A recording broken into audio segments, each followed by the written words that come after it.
नमो अरिहंताणं नमो सिद्धाणं नमो आयरीयाणं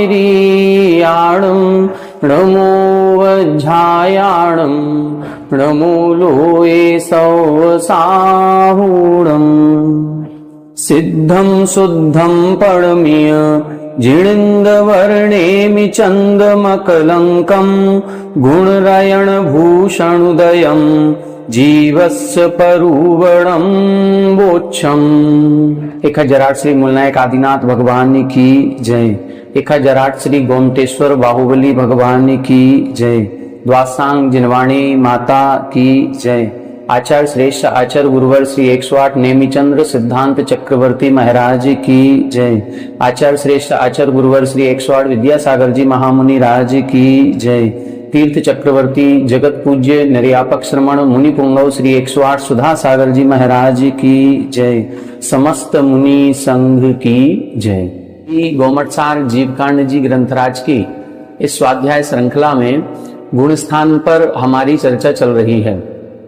पूर्व कक्षा में हमने गुण स्थानों पर चर्चा करते हुए गुण स्थान का स्वरूप क्या है, गुण स्थान कौन से कर्म के उदय उपशम क्षय क्षयोपशम के कारण से होते हैं और गुण स्थान कितने होते हैं, उनका क्या स्वरूप होता है, इस पर अपनी चर्चा चल रही है।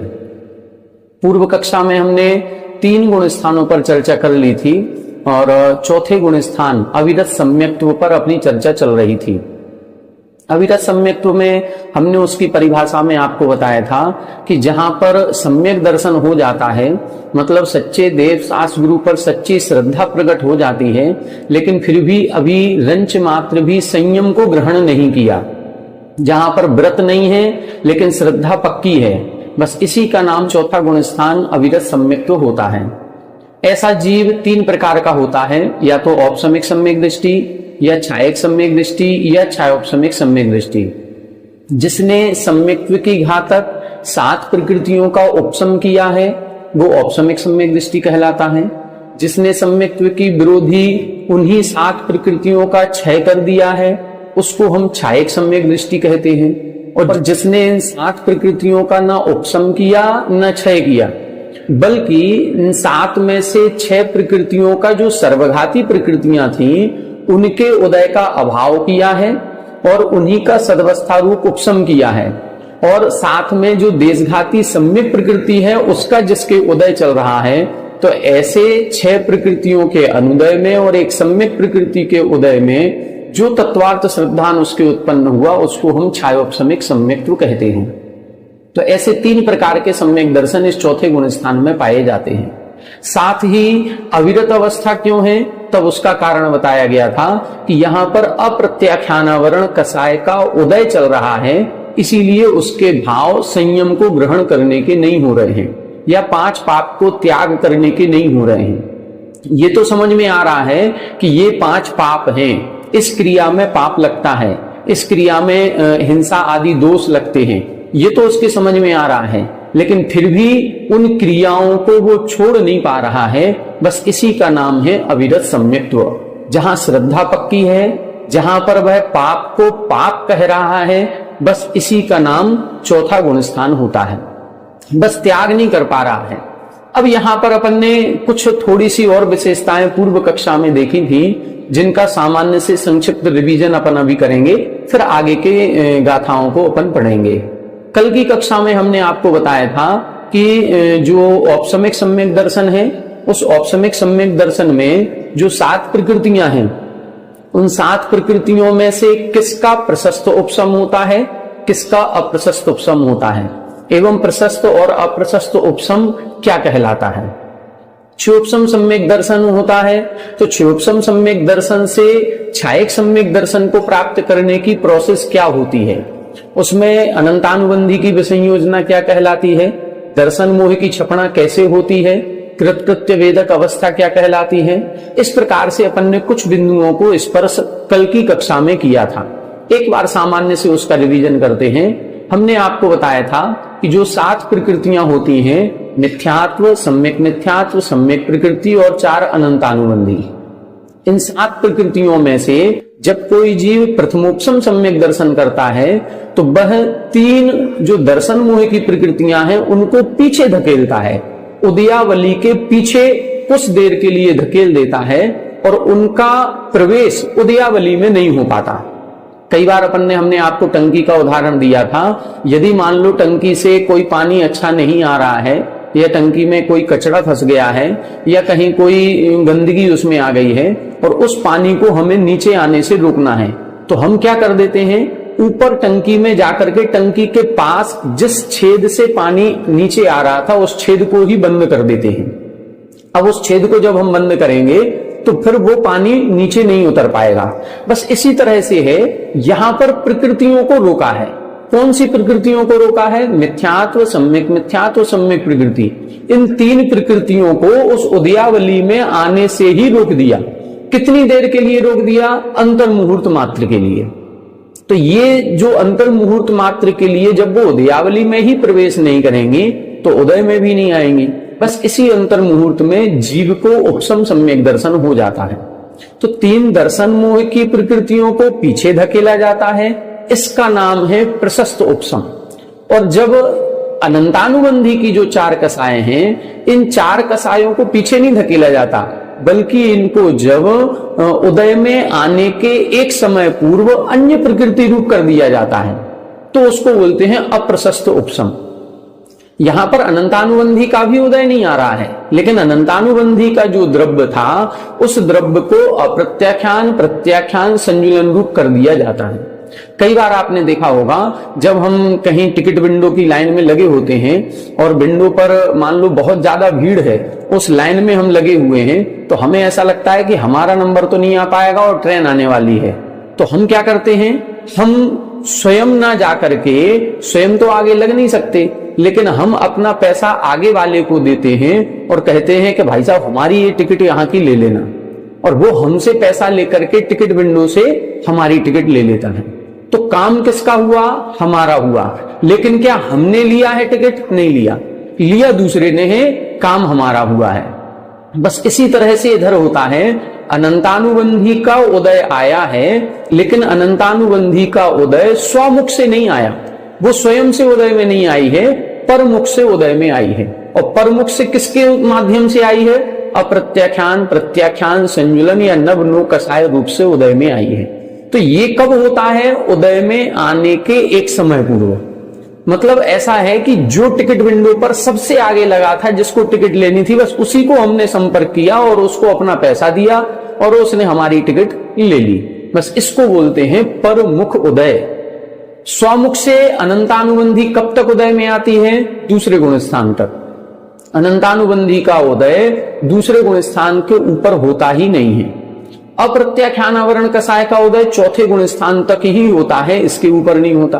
प्रत्याख्यान आवरण कसाय का उदय पंचम गुण स्थान तक होता है। संजुलन कसाय का उदय क्रोध मान माया का 9वें गुण स्थान तक और लोभ का 10वें गुण स्थान तक। तो अब जो चौथा गुण स्थान था, उस चौथे गुण स्थान में हमको अनंतानुबंधी का उदय लाना ही नहीं है, क्योंकि अनंतानुबंधी का उदय आएगा तो सम्यक दर्शन नष्ट हो जाएगा। और अनंतानुबंधी उदयावली में है, उदयावली में जो कर्म प्रविष्ट कर जाता है उसका उदय आएगा ही आएगा। तो फिर क्या करें, इसके उदय को रोकना है। तो अनंतानुबंधी को रोका है, लेकिन अनंतानुबंधी के द्रव्य को अप्रत्याख्यान, प्रत्याख्यान रूप परिवर्तित करके उदय में ला दिया। तो अनंतानुबंधी स्वमुख से उदय में नहीं आती है, परमुख से उदय में आती है। ये जो बदलना होता है एक समय पूर्व, इसी को हम स्तबुक संक्रमण भी कहते हैं। ग्रंथों में एक शब्द मिलेगा स्तबुक संक्रमण। स्तबुक संक्रमण का मतलब ही ये है, संक्रमण का मतलब है परिवर्तन होना, और स्तबुक संक्रमण का मतलब है उदय में आने के एक समय पूर्व बदल रही है। बस ये स्तबुक संक्रमण कहलाता है। तो यहां अपन ने सम्यक दर्शन में क्या किया कि जो मिथ्यात्व, सम्यक मिथ्या, सम्यक प्रकृति थी, इनको तो पीछे धकेल दिया था। ये तो तीनों उदयावली में है ही नहीं, तो ये प्रशस्त उपसम कहलाएगा। और जो अनंतानुबंधी थी वो उदयावली में है, लेकिन उदय में आने के एक समय पूर्व अन्य प्रकृति रूप उदय में आ रही है, इसको बोलते हैं अप्रशस्त उपसम। तो ये दो अवस्थाएं अपन को समझनी है, प्रशस्त उपसम और अप्रशस्त उपसम। जब किसी प्रकृति को उदयावली के बाहर स्थित कर्म को पीछे धकेल दिया जाता है अंतर्मुहूर्त के लिए, वो प्रशस्त है। और जब उसको उदय में नहीं आने दिया जाता है, उदयावली में तो है लेकिन उदय में नहीं आ पा रही है, उसके उदय को रोक देना या अन्य प्रकृति रूप से परिवर्तित करा के उदय में लाना, इसको हम अप्रशस्त उपसम कहते हैं। अनंतानुबंधी का प्रशस्त उपसम कभी नहीं होता है, अप्रशस्त ही होता है। अब दूसरा देखें, उपसम सम्यक दर्शन जो होता है ये दो प्रकार का होता है, एक प्रथमोपसम सम्यक दर्शन और एक द्वितीयोपसम सम्यक दर्शन। प्रथमोपसम सम्यक दर्शन किसे कहते हैं? हमने आपको बताया था कि जब जब मिथ्या दृष्टि जीव उपसम सम्यक्त्व करेगा, देखो उपसम सम्यक दर्शन दो बार प्राप्त होता है। दो बार का मतलब, एक जीव ऐसा है जो मिथ्यात्व में था, अब उसने सम्यक दर्शन किया तो उसको बोलेंगे हम प्रथमोपसम सम्यक दर्शन। अब यदि मान लो वो जो उसने उपसम सम्यक दर्शन प्राप्त किया वो छूट गया, फिर से मिथ्यात्व में आ गया, अब फिर से उसने उपसम किया, तो क्या ये द्वितीय उपसम है? नहीं। मिथ्या दृष्टि जीव जब जब उपसम सम्यक्त्व करेगा वो प्रथमोपसम ही कहलाएगा, चाहे भले वो दूसरी बार करे, तीसरी बार करे, असंख्यात बार करे, इससे कोई मतलब नहीं। मिथ्या दृष्टि जीव ने उपसम सम्यक दर्शन प्राप्त किया है तो वो प्रथमोपसम कहलाता है। द्वितीयोपसम किसे कहते हैं? द्वितीयोपसम को प्राप्त करने वाला क्षयोपसम सम्यक दृष्टि होता है। और क्षयोपसम सम्यक दृष्टि जीव जब मिथ्यात्व, सम्यक मिथ्यात्व, सम्यक प्रकृति, इन तीन को दबा देता है और अनंतानुबंधी की या तो विसंयोजना कर देता है या अन्य प्रकृति रूप, जैसे अभी अपन ने कहा अप्रशस्त उपसम करता है, दोनों भी व्यवस्थाएं आगम में कही गई हैं, तब जाकर के उसको द्वितीयोपसम सम्यक दर्शन होता है। द्वितीयोपसम किसको होता है? क्षयोपसम सम्यक दृष्टि जीव करता है। क्यों करता है? ये उपसम श्रेणी आरोहण करने के लिए होता है। मतलब जो द्वितीयोपसम सम्यक दर्शन प्राप्त करता है वो नियम से उपसम श्रेणी चढ़ता ही चढ़ता है। उपसम श्रेणी क्या कहलाती है? अभी अपन ने दर्शन मोह की तीन प्रकृतियों को दबाया था और चारित्र मोह की अनंतानुबंधी को दबाया था, मतलब इन 7 का उपसम किया था। अभी 21 प्रकृतियां और बची हैं मोहिनी कर्म की, अप्रत्याख्यान, प्रत्याख्यान, संजुलन और नवनुकस है। तो इन 21 प्रकृतियों का उपसम करने के लिए जो श्रेणी आरोहण होती है उसको हम उपसम श्रेणी कहते हैं। तो द्वितीयोपसम करने के बाद वह जीव इन चारित्र मोह की 21 प्रकृतियों का उपसम करने के लिए आगे बढ़ता है। ये कब से आगे बढ़ेगा? चौथे से 7वें गुण स्थान के बीच में कोई भी जीव क्षयोपसम से द्वितीयोपसम करेगा और द्वितीयोपसम करने के बाद फिर आत्म ध्यान में लीन होगा और उस आत्म ध्यान में लीनता के बाद इतनी विशुद्धि बढ़ेगी कि वह 8वां गुण स्थान, 9वें गुण स्थान, 10वें गुण स्थान में पहुंच करके 11वें में पहुंचेगा।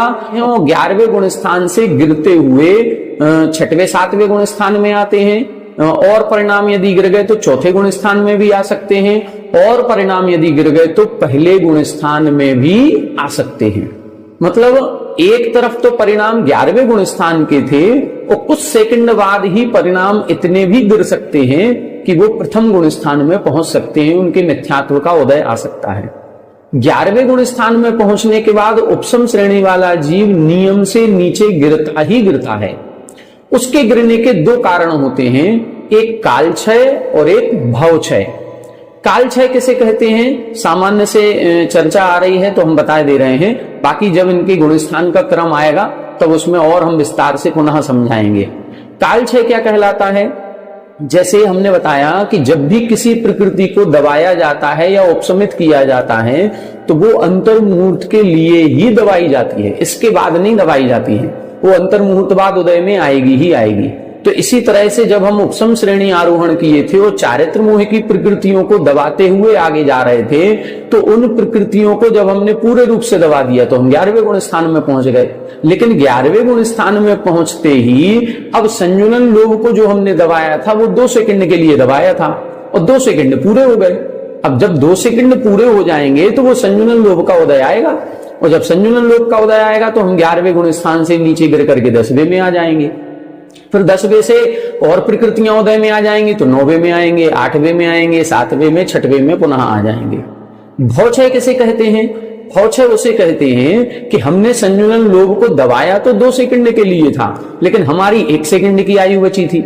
अब जब आयु 1 सेकंड की है तो 1 सेकंड के बाद हमारा मरण होगा, और मरण होते ही वहां से फिर विग्रह गति बनेगी। मरण होते ही अब हमारा ये शरीर छूट जाएगा। शरीर छूटेगा तो क्या हम 11वें गुण स्थान में ही बने रहेंगे? नहीं बनेंगे। फिर हमारी विग्रह गति बनेगी, और विग्रह गति में 4था गुण स्थान बनेगा। तो हम 11वें से गिरेंगे तो डायरेक्ट सीधा 4थे में आते हैं। तो यहां 11वें से गिरेगा नियम से, ये पक्का है, एक काल क्षय से या भव क्षय से। यदि आयु समाप्त नहीं हुई तो उपशम का काल समाप्त होगा ही होगा। कितनी देर तक चलेगा वो? 1 सेकंड, 2 सेकंड, 3 सेकंड, इसके बाद उसका काल समाप्त हुआ, वो नीचे आएगा। तो काल क्षय से जब नीचे गिरते हैं तो 11वें से 10वां, 9वां, 8वां, 7वां क्रम से नीचे आते हैं। लेकिन यदि आयु समाप्त हो गई तो फिर एक साथ सीधे जंप करते हैं और 11वें से 4थे गुण स्थान में आ जाते हैं। ये 11वें गुण स्थान से गिरने का क्रम होता है। तो जो द्वितीयोपशम सम्यक दर्शन करता है वो नियम से उपशम श्रेणी पर जाएगा, और उपशम श्रेणी से गिरते हुए नीचे आएगा ही आएगा। अब ये कहां तक जा सकता है? तो हमने बताया 4थे गुण स्थान में भी जा सकता है, पहले में भी जा सकता है। अब एक चीज और विशेष चर्चा आई है तो बता दें, क्या उपशम श्रेणी वाला जीव दूसरे गुण स्थान में जाता है क्या? तो दूसरे गुण स्थान के संबंध में आचार्यों के 2 मत हैं। 2 मत इस प्रकार से हैं। हमने आपको बताया कि छायोपशमिक सम्यक दृष्टि जीव द्वितीयोपशम प्राप्त करता है। तो एक मत तो यह है कि वो अनंतानुबंधी की विसंयोजना करता है और 3 दर्शन मुह का उपशम करता है, ये प्रक्रिया करता है। अब जो इस प्रक्रिया से आगे बढ़ेगा उसके अनंतानुबंधी की विसंयोजना है, और दूसरा गुण स्थान अनंतानुबंधी के उदय में बनता है। तो ऐसा जीव नीचे गिरते हुए आएगा, 4थे गुण स्थान तक आ गया। 4थे से यदि नीचे गिरेगा तो डायरेक्ट पहले में जाएगा, दूसरे में नहीं जाएगा, क्योंकि उसके अनंतानुबंधी की विसंयोजना हो चुकी थी। उसकी सत्ता में अनंतानुबंधी है ही नहीं। जब है ही नहीं तो उदय में कहां से आएगी?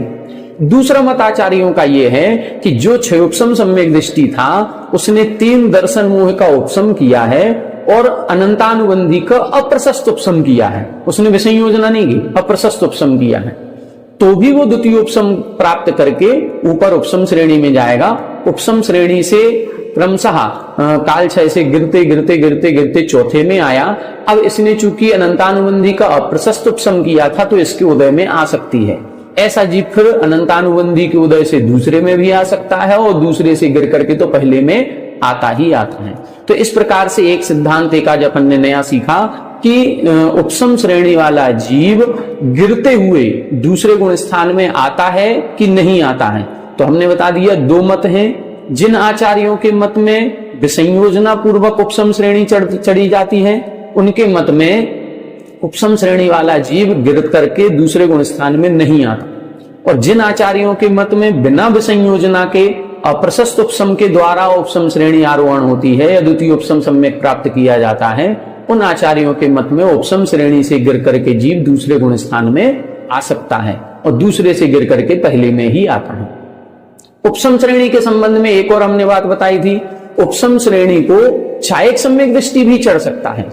अब जो छायक सम्यक दृष्टि है उसने तो 7 प्रकृतियों का क्षय ही कर दिया, और क्षय करने के बाद जब वो चारित्र मोह की प्रकृतियों का उपशम करने के लिए आगे बढ़ता है तो उसको हम उपशम श्रेणी कहते हैं। अब ये छायक सम्यक दृष्टि है, उपशम श्रेणी चढ़ेगा तो गिरेगा तो ये भी, लेकिन इसका नियम है कि ये 4थे गुण स्थान से नीचे नहीं गिरेगा। क्यों नहीं गिरेगा? क्योंकि उसने छायक सम्यक दर्शन प्राप्त कर लिया, और छायक सम्यक दृष्टि जीव नीचे नहीं आता। तो ये अपन को कुछ प्रसंग ऐसे समझने पड़ेंगे, क्योंकि ये जो अपन गुण स्थान का प्रसंग पढ़ रहे हैं इसमें ये सारी चर्चाएं आएंगी। गुण स्थान में कैसे आगे बढ़ते हैं, कौन सी प्रकृति के उदय के कारण से कौन कौन से गुण स्थान में नीचे आ जाते हैं। यहाँ ये जब अपन उपशम श्रेणी के 11वें गुण स्थान से गिरता हुआ देखते हैं और ग्रंथों में पढ़ते हैं तो बड़ा आश्चर्य होता है कि एक समय पूर्व इतनी विशुद्धि थी कि वो 11वें गुण स्थान को छू रहा था, और 1 सेकंड बाद ही, अंतर मुहूर्त बाद ही उसके परिणाम इतने भी गिर जाते हैं कि वो प्रथम गुण स्थान में आ जाता है। तो ये परिणामों की चंचलता है, परिणामों की तारतम्यता है, और इसी परिणामों की तारतम्यता को ही हम गुण स्थान कहते हैं। ये गुण स्थान हमारे पल पल में, क्षण क्षण में ऊपर नीचे होते रहते हैं। कोई मुनिराज को हम देख रहे हैं, इनका गुण स्थान कौन सा है? छठवां सातवां। लेकिन ये हम बाहर से देख रहे हैं, उनके बहिरंग वेश को देख रहे हैं। हम किसी वृत्ति प्रतिमाधारी को देख रहे हैं, इनका गुण स्थान है पंचम गुण स्थान। ये हम बहिरंग से देख रहे हैं। अंतरंग में किसके क्या चल रहा है, ये हमारे ज्ञान का विषय नहीं है। ये हम नहीं जान सकते कि ये कौन से गुण स्थान में है।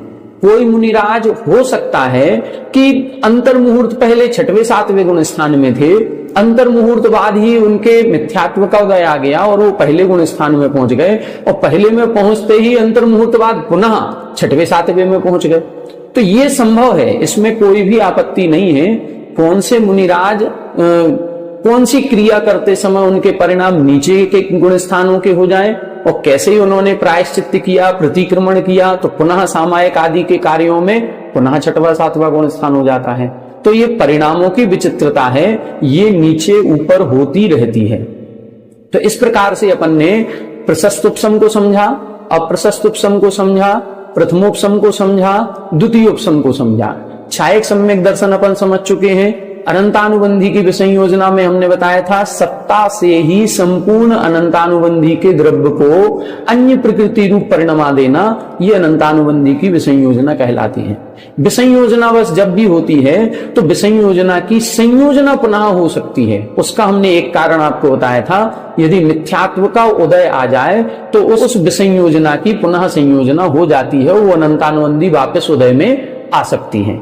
लेकिन यदि अनंतानुबंधी की विसंयोजना की और अनंतानुबंधी की विसंयोजना के बाद हम दर्शन मोह की छपना प्रारंभ कर दें और मिथ्यात्व को नष्ट कर दें, तो अब मिथ्यात्व नष्ट होते ही फिर मिथ्यात्व उदय में नहीं आए, और जब मिथ्यात्व उदय में नहीं आएगा तो फिर अनंतानुबंधी की संयोजना भी नहीं होगी। इसीलिए यदि विसंयोजना के बाद हम दर्शन मोह की छपना कर देते हैं और छायक सम्यक दर्शन प्राप्त कर लेते हैं, तो फिर हमारा प्रथम गुण स्थान कभी नहीं बनेगा और मिथ्यात्व में नहीं आएंगे तो अनंतानुबंधी की संयोजना भी नहीं होगी। हमने आपको बताया था, छायोपसमिक सम्यक दृष्टि जीव ही छायक सम्यक दर्शन प्राप्त करता है, और छायोपसमिक सम्यक दृष्टि जीव ही द्वितीयोपसम सम्यक प्राप्त करता है। तो छायोपसमिक सम्यक दृष्टि जीव जब अनंतानुबंधी की विसंयोजना करता है और फिर तीन दर्शन मोह का क्षय करता है, तो तीन दर्शन मोह का जब पूर्णता क्षय हो जाता है तो छायक सम्यक दृष्टि बन जाता है। तीन दर्शन मोह का क्षय करते समय उसने मिथ्यात्व के द्रव्य को सम्यक मिथ्यात्व में परिवर्तित कर दिया, सम्यक मिथ्यात्व के द्रव्य को सम्यक प्रकृति में परिवर्तित कर दिया। अब सम्यक प्रकृति को नष्ट करना प्रारंभ किया, और सम्यक प्रकृति का बहुभाग जब नष्ट हो जाता है तब ऐसी अवस्था उत्पन्न होती है जिसको हम बोलते हैं कृत कृत्य वेदक। ये एक क्षयोपसम सम्यक दर्शन का ही विशेष रूप कहलाता है। ये विशिष्ट व्यक्ति है, ये क्षयोपसम सम्यक दृष्टि है, लेकिन ये सामान्य क्षयोपसम सम्यक दृष्टि नहीं है, ये विशेष व्यक्ति है। इसका नाम है कृत कृत्य वेदक। विशेष इसलिए है क्योंकि ये अंतर मुहूर्त में छायक सम्यक दर्शन को प्राप्त करने वाला है। ये छायक सम्यक दर्शन को प्राप्त करेगा ही करेगा, कितनी देर में? अंतर मुहूर्त में, क्योंकि इसकी जो सम्यक प्रकृति बची है उसका बहुभाग क्षय हो गया है, थोड़ी सी बची है। इस कृतकृत्य वेदक की अवस्था में जीव का मरण हो सकता है, और मरण करके इसने यदि पूर्व में जो आयु बांधी थी, नरक आयु बांधी थी, तो नरक में पहुंच करके छायक करेगा। मनुष्य त्रियंच बांधी थी तो मनुष्य त्रियंच भोगभूमि में पहुंच करके छायक सम्यक दर्शन करेगा, और यदि देवों की बांधी थी तो वैमानिक देवों में उत्पन्न होते ही पर्याप्तियों के पूर्ण होने के पहले ही ये अपने उस छायोपसमिक सम्यक दर्शन को छायक सम्यक दर्शन में परिवर्तित कर लेगा। ये सारी चर्चाएं अपनी हो गई थी। अब थोड़ा सा अपन विषय इसको आगे देखते हैं। इसमें भी अभी यदि आपको कोई विषय थोड़ा टिपिकल लग रहा हो तो आप लोग हमको कॉल करके भी पूछ सकते हैं। और इसी विषय को हमने जब अपन ने सर्वार सिद्धि पढ़ी थी, तो सर्वार सिद्धि का जो दूसरा अध्याय है, वो दूसरे अध्याय में जहां पर छायोपसमिक भावों का वर्णन आया था, उन छायोपसमिक भावों के वर्णन के साथ हमने 2-3 वीडियो इसकी अपलोड की थी, जिसमें हमने यही सारी प्रक्रिया को उसमें भी समझाया हुआ है। उससे भी आप पढ़ सकते हैं। दूसरा, जो हमारी मार्गणाओं की वीडियो पहले से अपलोड है, उसमें एक सम्यक्त्व मार्गणा है। उस सम्यक्त्व मार्गणा के अंतर्गत ही इसी विषय को और अच्छे से समझाया है कि कैसे प्रथमोपसम होता है, कैसे द्वितीयोपसम होता है, कैसे छायक किया जाता है। ये सारी प्रक्रिया हमने उसमें आपको बताई हुई है। एक विषय और अपन देख लें कि प्रथमोपसम सम्यक दर्शन एक बार होने के बाद पुनः कब हो सकता है, या एक भाव में हम कितनी बार प्राप्त कर सकते हैं। तो देखें, प्रथमोपसम सम्यक दर्शन एक बार हमने किया और मान लो हमारा वो छूट गया, अंतर्मुहूर्तवाद छूटना है, और छूट करके हम मिथ्यात्व में आ गए। अब मिथ्यात्व में आने के बाद पुनः कितनी देर बाद कर सकते हैं, तो एक बार उपसम सम्यक दर्शन छूटने के बाद पुनः जो उपसम सम्यक दर्शन होता है वो असंख्यात वर्षों के बाद होता है। पल्योपम का असंख्यात्मा भाग काल लगता है, इसके बाद ही होगा, इसके पहले नहीं होगा। इसके पहले हम क्या सम्यक दर्शन नहीं प्राप्त कर सकते? हम तो ये सुना है कि सम्यक दर्शन से छूटे, मिथ्यात्व में आए, अंतर्मुहूर्तवाद, फिर सम्यक दर्शन कर लिया।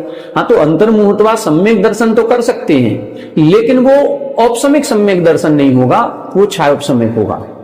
उपसम से छूटने के बाद मिथ्यात्व में आए और पुनः उपसम सम्यक दर्शन करना है तो असंख्यात वर्ष के बाद ही होगा। तो क्या हम फिर एक भाव में 2 बार 3 बार 4 बार नहीं कर सकते? देखो, कर्म भूमि जीव जो होंगे, जैसे हम आप कर्म भूमि के जीव हैं, यहाँ के जीवों की आयु संख्यात वर्ष की होती है, एक पूर्व कोटि से ज्यादा नहीं होती, और एक बार उपसम से पुनः उपसम करने में असंख्यात वर्ष लगते हैं। तो जो कर्म भूमिया मनुष्य त्रियंश हैं, इनके तो एक भाव में एक बार ही हो पाएगा, दूसरी बार हो ही नहीं पाएगा।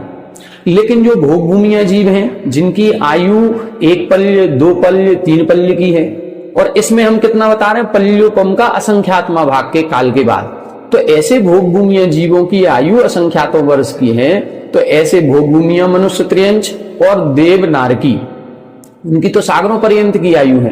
तो ऐसे इन जीवों के एक भाव में प्रथमोपसम सम्यक्त्व भी असंख्यातों बार हो सकता है, क्योंकि उनके पास आयु भी इतनी पर्याप्त है कि जिसमें वो कई बार कर सकते हैं। लेकिन कर्म भूमिया जीव के एक भाव में एक से दूसरी बार प्रथमोपसम नहीं हो सकता।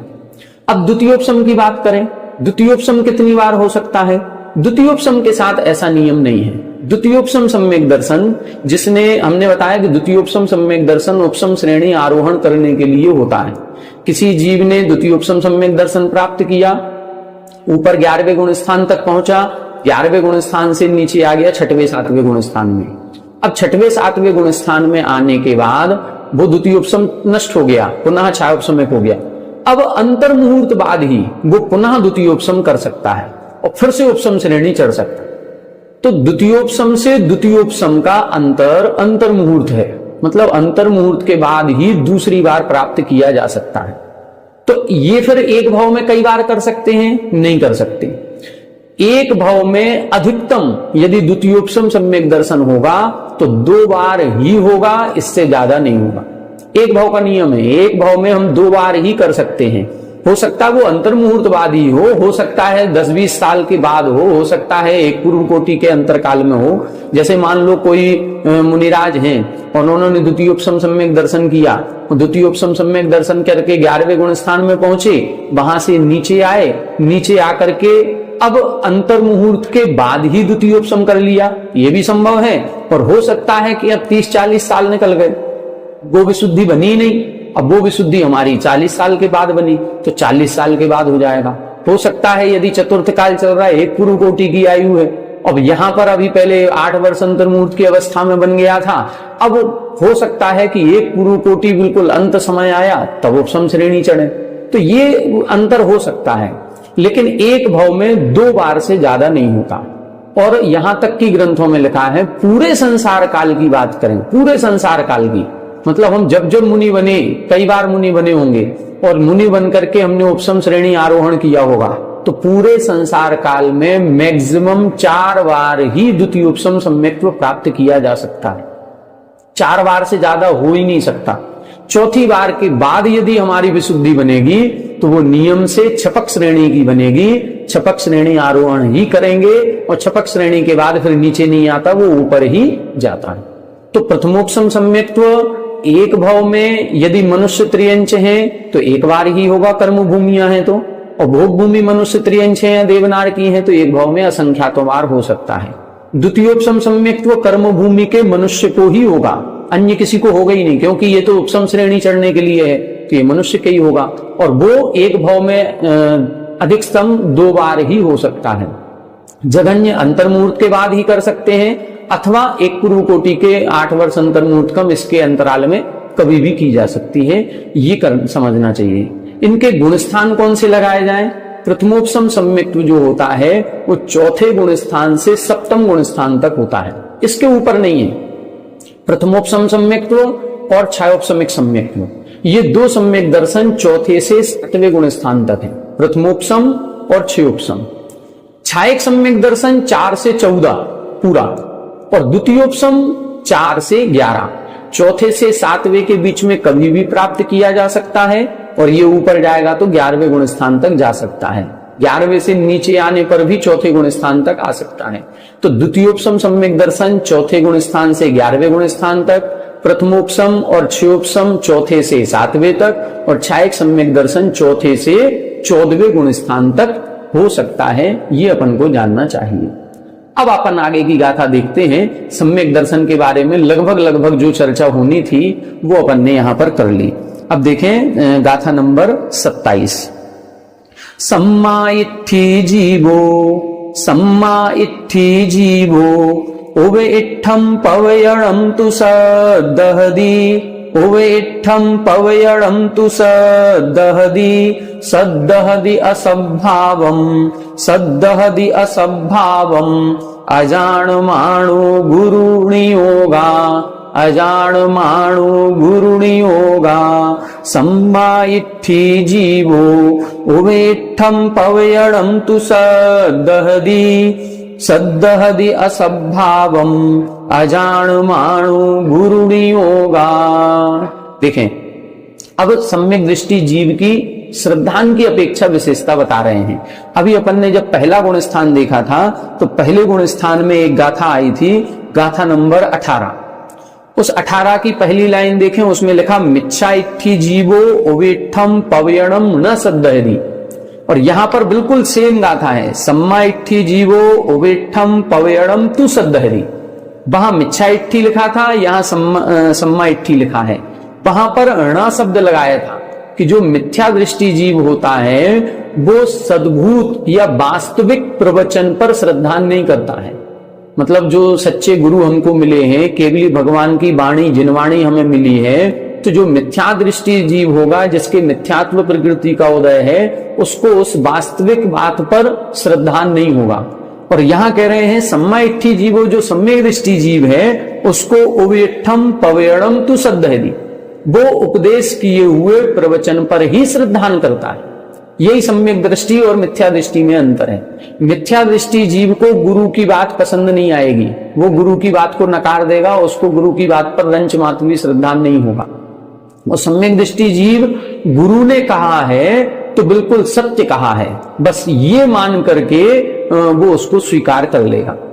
हो सकता है कि जिन गुरु महाराज ने कहा है उनके ज्ञान में कोई बात गलत हो और उन्होंने गलत बात का उपदेश कर दिया हो, और उस शिष्य ने उस गलत बात को ही स्वीकार कर लिया, तो क्या फिर वो सम्यक दृष्टि कहलाएगा कि मिथ्या दृष्टि? अब इधर अपन आगे की लाइन देखें, देखो क्या लिख रहे हैं। सद्दहदि असद्भावम अजानमानो गुरुनियोगा।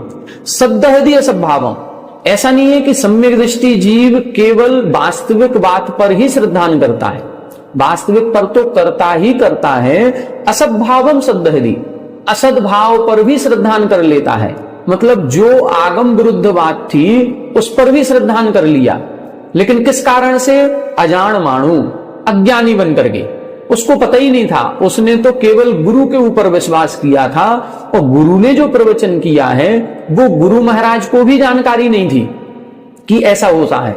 अब गुरु महाराज को जानकारी नहीं थी किसी भी पदार्थ के विषय में, किसी भी तत्व के विषय में, और उन्होंने अपने ज्ञान से मान लो कोई गलत बात का उपदेश कर दिया, तो शिष्य ने उस गलत बात को भी सत्य मान करके स्वीकार कर लिया।